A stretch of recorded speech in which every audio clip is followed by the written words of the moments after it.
श्री सुखदेव जी कहते हैं कि परीक्षित जी सुदामा नाम के एक ब्राह्मण भगवान श्री कृष्ण के सहपाठी और परम मित्र थे। वे बड़े ही ब्रह्म ज्ञानी, परम शांत और संग्रह परिवार रखकर जो कुछ भी मिल जाता उसी में संतुष्ट रहते थे। जो कुछ भी उनको मिल जाता बस वो 5 घर ही मांगते थे प्रतिदिन। इसके बाद नहीं, 5 घर में यदि कुछ मिला तो पा लिया, नहीं तो जय हरि। ये नियम था उनका। बड़े ही ज्ञानी पुरुष थे, प्रकांड विद्वान थे, बड़े कुलीन ब्राह्मण थे। मस्तक पर देखकर बता देते थे कि तुम्हारी मस्तक क्या रेखा बता रही है, तुम्हारे साथ आगे क्या होना है। ऐसे प्रकांड विद्वान थे सुदामा। कहा गया है, एक दोहा कहा जाता है कि गुरु संग कपट और मित्र संग चोरी, या होय निर्धन या होय कोरी, या होय निर्धन या होय कोरी। गुरु संग कपट मित्र संग चोरी, गुरु संग कपट मित्र संग चोरी, या होय निर्धन या होय कोरी, या होय निर्धन या होय कोरी, या होय निर्धन या होय कोरी। एक बात जीवन में ध्यान रखना, गुरु के साथ कपट और मित्र के साथ चोरी कभी नहीं करनी चाहिए। या होए निर्धन या होए कोड़ी। सर्वस्व नाश हो जाता है जो ऐसा करता है। उतने समय तो बहुत अच्छा लगता है जब लोग करते हैं, लेकिन बाद में उसका पछतावा जब होता है तब उसे कोई पारावार नहीं होता है। इसलिए गुरु के साथ कपट और मित्र के साथ चोरी नहीं करनी चाहिए। लेकिन सुदामा के लिए ऐसा थोड़ी कहा गया था। सुदामा ने ऐसा थोड़ी ना किया था। सुदामा तो प्रकांड विद्वान थे, वो कहानी कुछ और थी। वो कहानी थोड़ी सी ले चलते हैं उस तरफ, आप लोगों को थोड़ा सा ज्ञान हो जाए कि सुदामा जी के साथ ऐसा क्या हुआ। आप लोग समझते हैं कि सुदामा जी ने चोरी से चने खा लिए थे इसलिए सुदामा जी गरीब हो गए ना, ऐसा बिल्कुल नहीं। संदीपनी गुरु के आश्रम में श्री सुदामा जी महाराज और भगवान श्री श्याम सुंदर शिक्षण ग्रहण कर रहे थे। और भगवान तो सब शिक्षा के ज्ञाता थे, लेकिन उन्हें तो कला करनी थी, उन्हें तो आकर के संसार में ये माया रचनी थी, इसलिए सभी कलाओं को कर रहे थे। एक दिन मैया जो गुरु माता थी उन्होंने कहा कि कन्हैया जाओ जंगल से लकड़ी ले आओ और सुदामा को अपने साथ ले जाओ। और जंगल थोड़ा दूर है, इसलिए तुम थोड़े से चने लेते जाओ। ये चने रखे हैं, थोड़े से चने लेते जाओ और जो भूख लगे तो इनको पा लेना। जब भूख लगे तो इनको पा लेना। सुदामा जी ने देखा कि ये चने, जैसे चने को देखा सुदामा जी का माथा ठनक गया। ये कौन से चने थे? ये 101 रुपए का पुरस्कार बाबा राम कुमार दास जी महाराज 1108 आपकी तरफ से आए। भगवान आपको ऐसी भंडारा भरा रखे।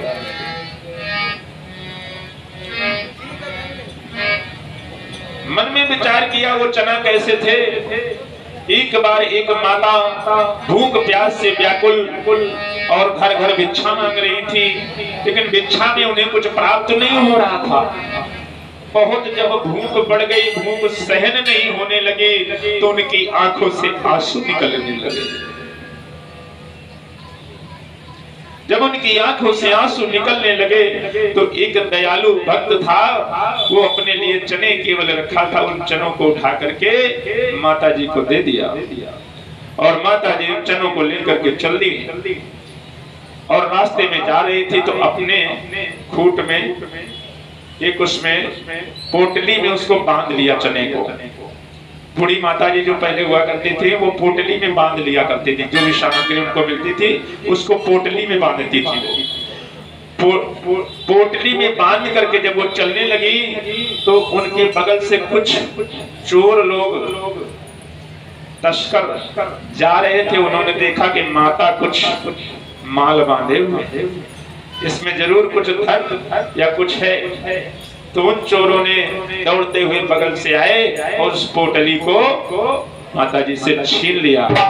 माता व्याकुल होकर के वहीं गिर पड़ी और श्राप दे दिया कि जाओ, इन चनों को जो खाएगा वो दुखी, दीन, दरिद्र, निसहाय हो जाएगा। ऐसा घोर श्राप जब दे दिया, चोरों ने सोचा कि इसमें तो चने हैं, मैंने तो सोचा था इसमें कुछ हीरा मोती होगा और मैं अगर इनको खा लूंगा तो मैं दीन, दुखी, दरिद्र हो जाऊंगा। पहले ही चोरी कर रहा हूं, इनको खाकर क्या करूंगा। उन चनों को ले जाकर के संदीपनी गुरु के आश्रम में चोरों ने रख दिया और वही चने माता ने, गुरु माता ने उठाकर कन्हैया को दिया। तो कन्हैया के लेने से पहले सुदामा आगे बढ़ गए, क्योंकि सुदामा ने सब पढ़ लिया था और वो चने ले लिए।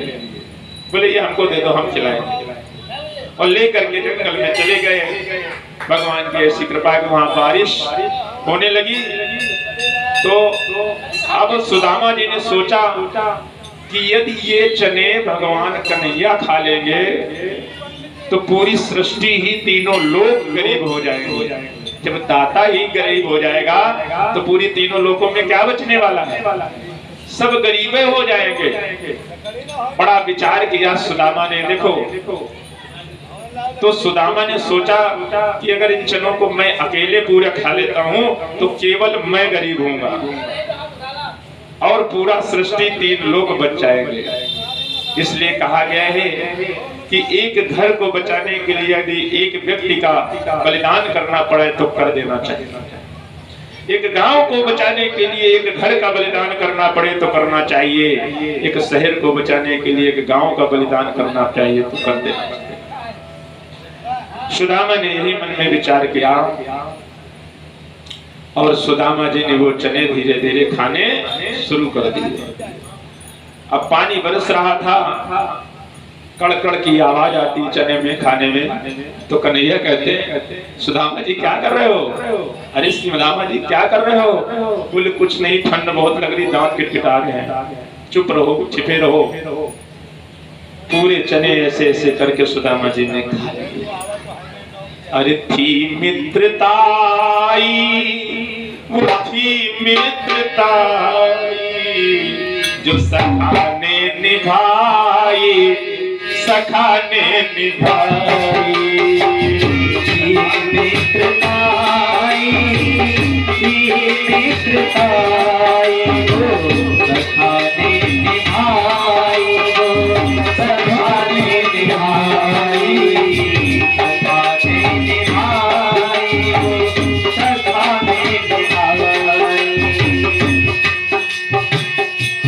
सुदामा जैसा मित्र कहीं मिलने वाला है क्या? मित्र सुदामा जैसा कहीं नहीं मिल सकता और भक्त हनुमान जैसा। थी मित्रताई, वो थी मित्रताई, सखा ने निभाई, सखा ने निभाई। मित्रताई, वो थी मित्रताई, सखा ने निभाई, सखा ने निभाई, सखा ने निभाई, सखा ने निभाई। आज सुदामा जी ने उस श्रापित चने पूरे खा लिए और आज के मित्र हो तो क्या करेंगे? अगर कोई डूब रहा हो तो जय श्री राम, डूब जाओ।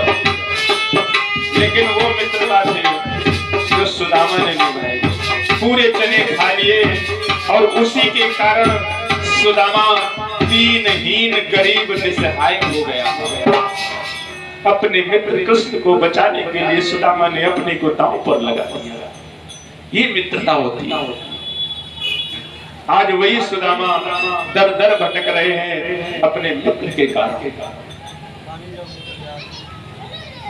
और जो भी उन्हें मिल जाता उसमें सर्वप्रथम अपने परिवार को पहले खिलाते हैं, फिर अब बचता है तो अपना पाते हैं। यदि उसमें भी कोई अतिथि आ जाता है तो पहले उसे खिला देते हैं और सुदामा जी खुद भूखे रह जाते हैं। ऐसे सुदामा होना कैसा चाहिए? मुखिया ही ऐसा घर का होना चाहिए कि मुखिया मुख सो चाहिए, खान पान कहूँ एक, पाले पोसे सकल अंग, तुलसी सहित विवेक। भोजन कौन ग्रहण करता है? मुख, और पालन पोषण सभी अंगों का करता है। ऐसे घर का मुखिया होता है जो कमाता है अकेले लेकिन पूरे परिवार का भरण पोषण पालन करता है। मुखिया ऐसा होना चाहिए। एक दिन उनकी पत्नी दरिद्रता को देखते हुए भूखी कांपती हुई अपने पति देव से कहने लगी कि मेरे प्रिय स्वामी भगवान साक्षात लक्ष्मीपति श्री कृष्ण आपके परम मित्र हैं। वे भक्तवत्सल कल्पतरु शरणागत रक्षक और ब्राह्मणों के परम भक्त भी हैं। ब्राह्मणों को बहुत मानते हैं। भगवान के लिए ब्राह्मण सबसे प्रिय है। आप उनके पास जाएंगे जब उन्हें मालूम होगा कि आप गृहस्थी हैं, तो आपके बाल बच्चे हैं और आप बड़े परिवार वाले भी हैं, तब वे सर्वांतर्यामी प्रभु ये भी जान जाएंगे कि आपको अन्न आदि की गृहस्थोचित सभी वस्तुओं की आवश्यकता है। तब वे आप पर सखा होने के नाते अपने जैसा ऐश्वर्य संपन्न बना देंगे। जब उनकी धर्मपत्नी ने इस प्रकार समझाया और पास पड़ोस से, तब सुदामा जी कहने लगे कि हे प्रिय, जाऊं तो मैं जाऊं कैसे? मित्र के पास जाया जाता है तो कुछ भेंट लेकर जाया जाता है, खाली हाथ नहीं जाया जाता। जाऊं तो मैं जाऊं कैसे? मित्र के पास जब भी जाओ कुछ भेंट लेकर ही जाना चाहिए।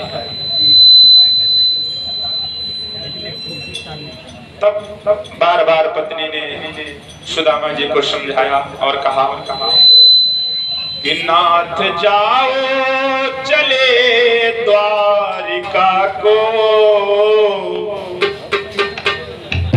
अरे नाथ जाओ चले द्वारिका को,